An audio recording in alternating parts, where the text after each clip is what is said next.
the Climate Adaptation Task Force is a really neat group, and I'm sure things like this exist in other communities, but it is, I don't know, it's like a band of like Knights of the Round Table. It's like a collection of people representing all sorts of entities: the city, the county, the Superior Watershed Partnership, Northern Michigan University, the Community Foundation, MSU Extension. I know I'm forgetting a lot of other people who are there, but the best part of the meeting is going around and hearing, oh, this is what we're doing in terms of hazard and mitigation planning, and this is a grant that we're applying for. And I just earlier today got an email that the city is applying to be a EV smart city, so an electric vehicle hub, and there's this big funding opportunity for rural communities.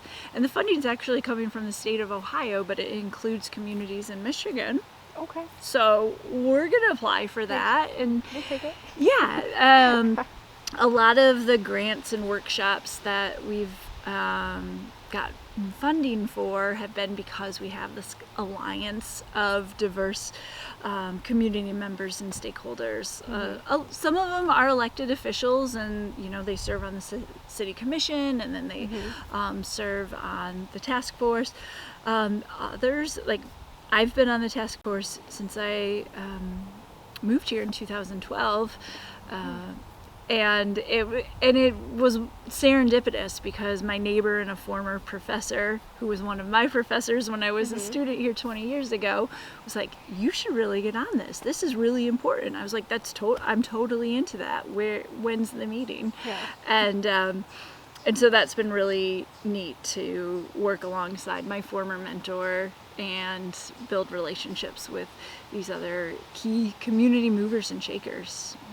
And it has helped. 2 years ago, I got a large National Science Foundation grant, and it was, the feedback from Washington, D.C. was like, yeah, we've heard about this Marquette, this hamlet by the sea. There's such a great community of people networked there. And I will have to say, like, that funding had to be related to the fact that we had the Climate Adaptation Task Force on board, and they were ready to help implement our community engagement plan. It's good to think, like, how do we do this education work? And everything that I know about learning is that the more experiential, the more place-based, the more connected it is to what people care about, the more it's going to last. And so I know this sounds weird coming from like a college professor who stands in a classroom and preaches to a room of people stuck in desks, but the real learning doesn't happen there. And I think to authentically engage our community, it's getting people out in the environment. One of the workshops that the Michigan State Extension did was related to health, and they went out to like areas where there's a lot of ticks, and we're seeing more ticks. I'm like, I don't want to go on that field trip. I'm already scared. But also looking at water levels, that very experiential learning. I think that's the way, because not only do people have all their senses engaged, they're more likely to take a souvenir from that moment that is lasting. And then they're more likely to go back with others. So I do this with my students that will go to like the Dead River Community Forest, and we'll talk about like how this area is nested, right behind big box stores and US 41. And then they come back the next week, they're like, oh yeah, I took my friends out there this weekend, so it starts to create that peer-to-peer learning, which the one thing that's more powerful than experiential learning is peer-to-peer. So hearing from a family member, a friend, someone you care about, someone who cares about you, saying, hey, like, we've got to do things a little bit differently. We need to start thinking about where our natural gas is coming from. How are we heating our home? How can we insulate better? What are some things we can do to use less fossil fuels, to tread lighter on the planet? It works because it comes from someone you love, and it comes from a place of concern. Like, hey, and with my children, I want to die knowing that I did what I could to leave the world in the best condition possible. I can't fix all the problems, but this is the bit I can do so that you have less big problems to fix, because they're really going to be left holding the bag of big problems. So that's kind of my approach to the adaptation, resilience, and mitigation learning. Make it experiential, make it lived, make it connect to, again, those core values: family, church, community, place.